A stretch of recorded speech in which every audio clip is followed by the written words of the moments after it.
కార్మికులలో 4 కేటగిరీల కింద ఈరోజు మనం కార్మికులను విభజించడం జరిగింది. Unskilled, semi skilled, skilled, highly skilled. అంటే కార్మికులలో 4 రకాల విభాగాలుగా విభజించడం జరిగింది.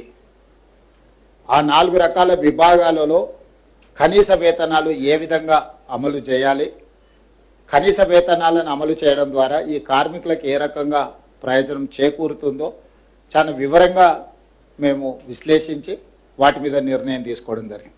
అదేవిధంగా గతంలో అర్బన్ అండ్ రూరల్ 2 జోన్లు ఉండేది, కానీ ఈసారి 3 జోన్లుగా జోన్లను కూడా విభజించినాం.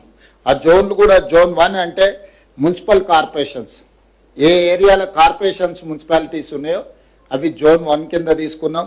జోన్ 2 కింద మున్సిపాలిటీలను తీసుకున్నాం. జోన్ 3 కింద గ్రామీణ ప్రాంతాలు, ఇతర ప్రాంతాలలో పెట్టే పరిశ్రమలు. అంటే ఒక పరిశ్రమ మున్సిపల్ కార్పొరేషన్ పరిధిలో ఉంటే అక్కడ వేతనాలు కార్మికులకు ఎక్కువ ఇవ్వాల్సిన అవసరం ఉంది. ఎందుకంటే అక్కడ ఇంటి రెంట్ కానీ, నిత్యావసర వస్తువులు కానీ, ద్రవ్యోల్బణం కానీ వీటి ప్రభావం ఎక్కువగా ఉంటుంది.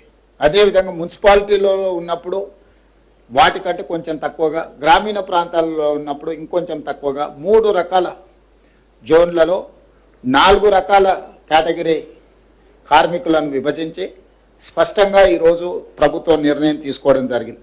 అన్స్కిల్డ్ 12,750 రూపాయలు ఉంటే ఈరోజు మనం 16,000 రూపాయలకు జోన్ 1లో పెంచడం జరిగింది.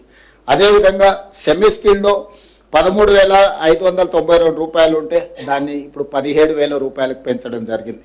స్కిల్డ్లో గతంలో 13,772 రూపాయలు ఉంటే ఈరోజు 18,500లకు పెంచడం జరిగింది.